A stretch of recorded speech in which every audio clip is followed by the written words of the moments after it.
It's 5.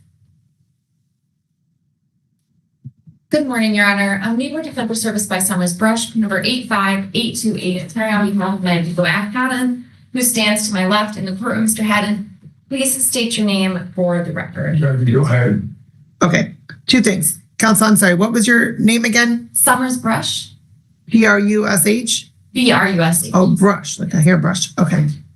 All right. And you said 85828? Yes. Okay. And I'm sorry, sir, your name again for the record, please. Go ahead.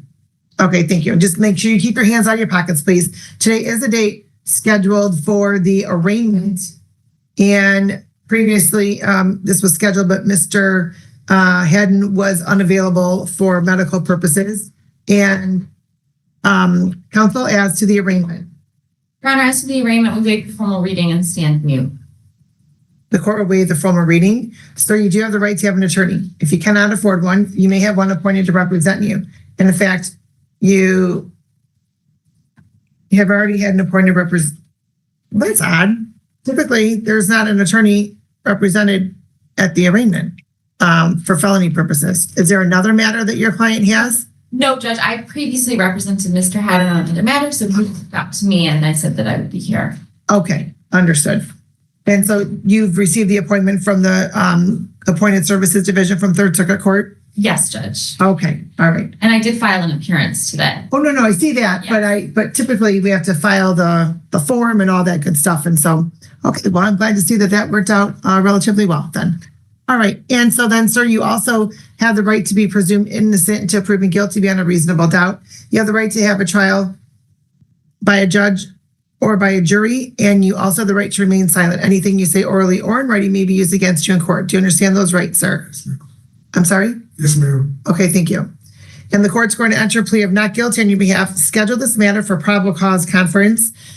Okay, so counsel, given, so we do our state day on Thursdays, given that next week is the holiday, we have our state day on the 25th.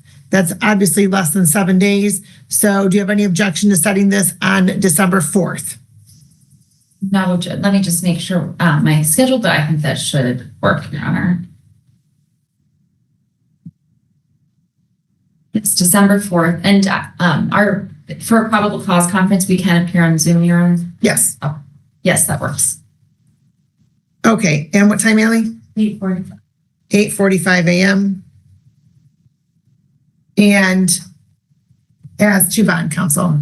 Your Honor, we are asking for a personal bond in this matter. Mr. Haddon is not a flight risk. He reached out to me when he knew that this case was pending. He came to court today.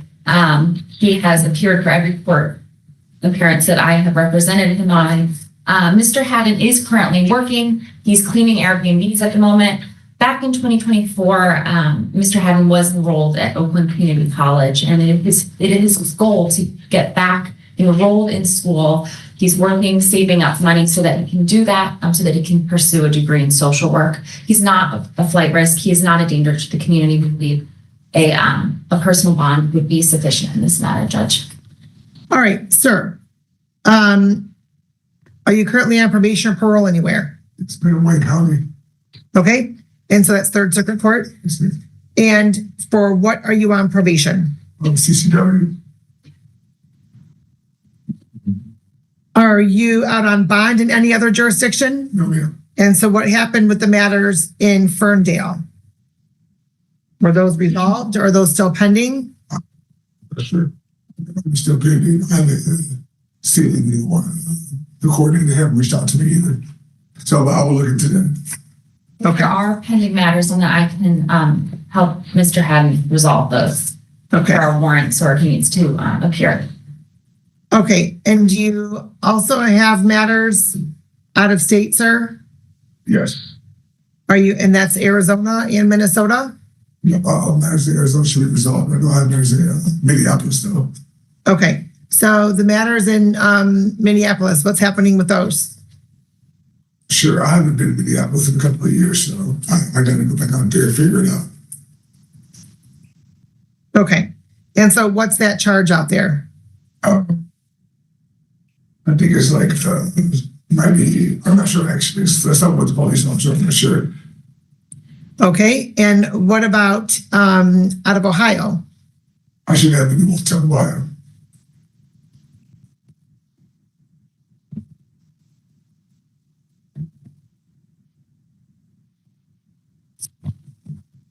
Right, this shows in Minnesota, assault, fourth degree, peace officer, throws, transfers bodily fluids or feces at or onto officer. That's in 2021. And so that matter is not resolved, correct? Right now.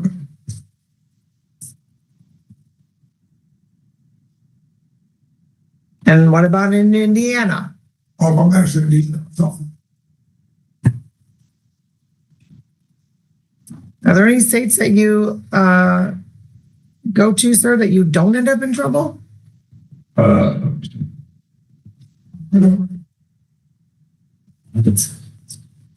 So I'm scared. I'm not going. No. what happened with your matter in 2023 in Indianapolis? I served jail time in the office and released back onto the agency. And I came back here. Okay. And so then how long have you been back in the state of Michigan? About a year and a half, 2 years of living.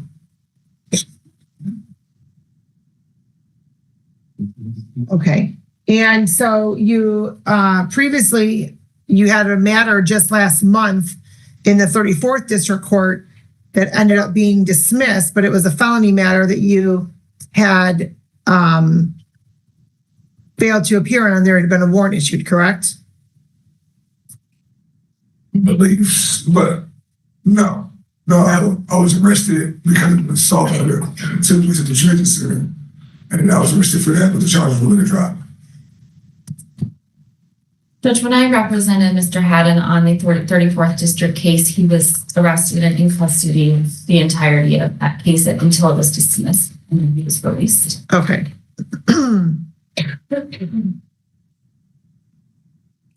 And sir, if you were to test right now, what's in your system? Judge, I'm going to advise that Mr. Haddon not answer that question at this.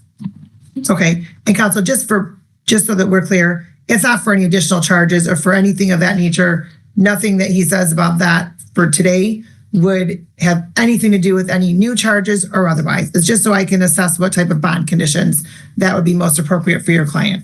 Oh, I understand. Well, I'll bond drop dirty. Okay. And so would that be for something that's not prescribed for you, sir? Yes, ma'am. Okay. And that would be along the same lines as what the nature of these charges are? Yes, ma'am. Okay.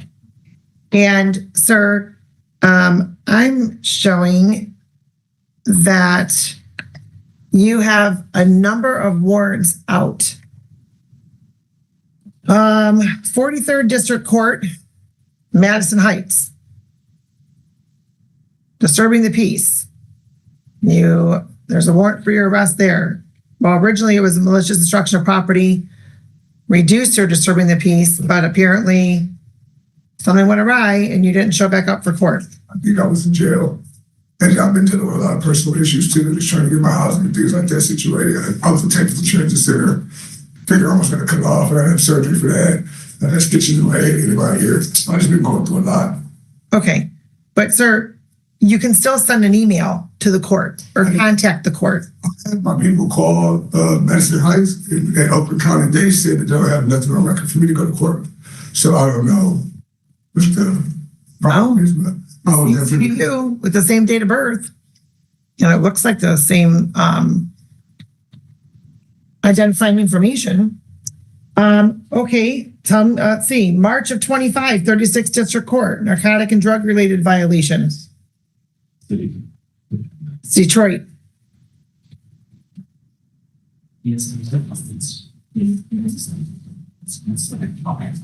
There's that one. And then also allow an unlicensed driver to drive from the same date as the warrant.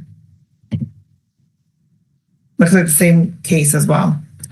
Then also April 1st of 25, 36th District Court, enter vacant building without written authorization.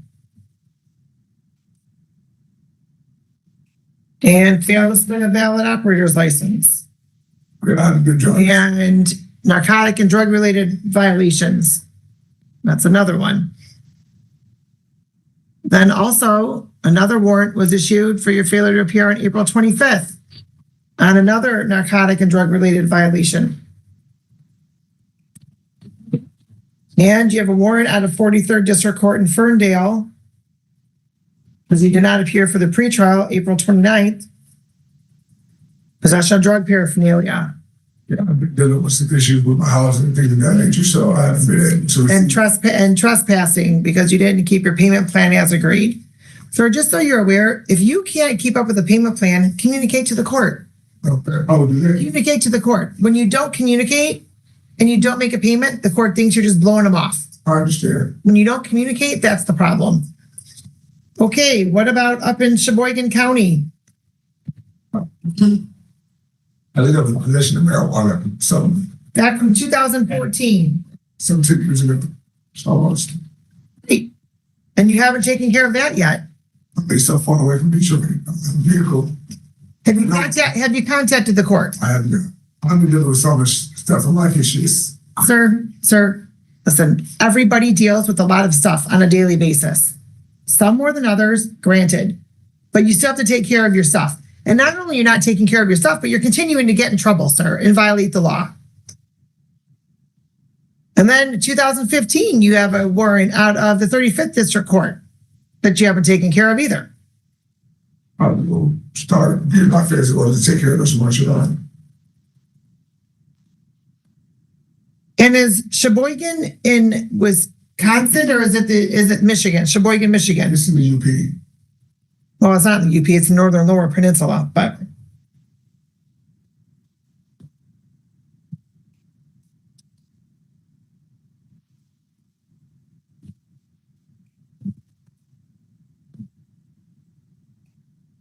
Counsel, with all the warrants that are currently pending for your client, why would I order a personal bond for your client? Granted, he's here today, right? But you also stated he shows up for all of his court dates, but there is a whole lot that he doesn't show up for.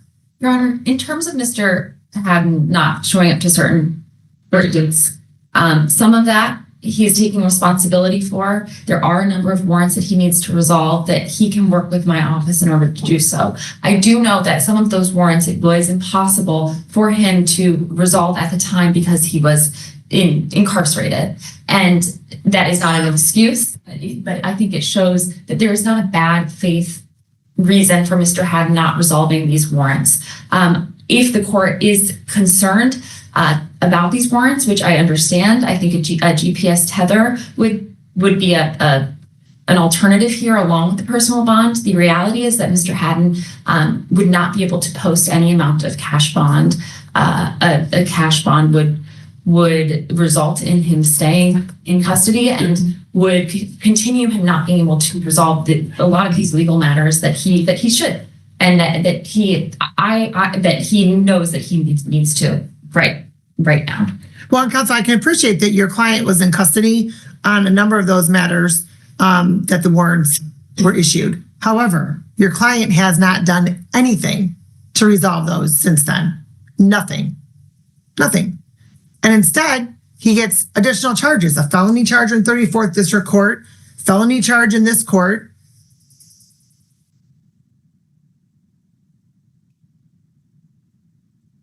And not to mention Mr. Haddon's extensive criminal history.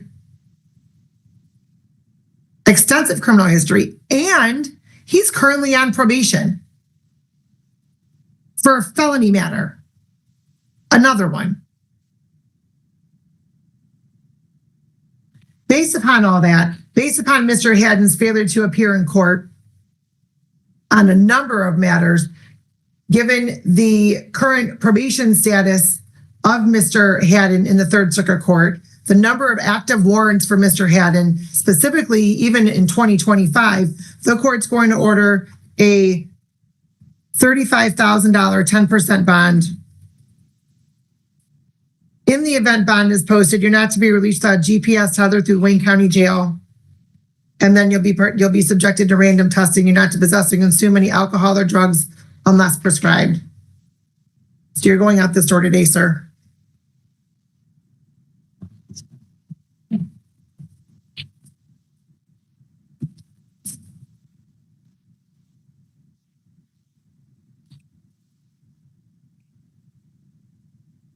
question.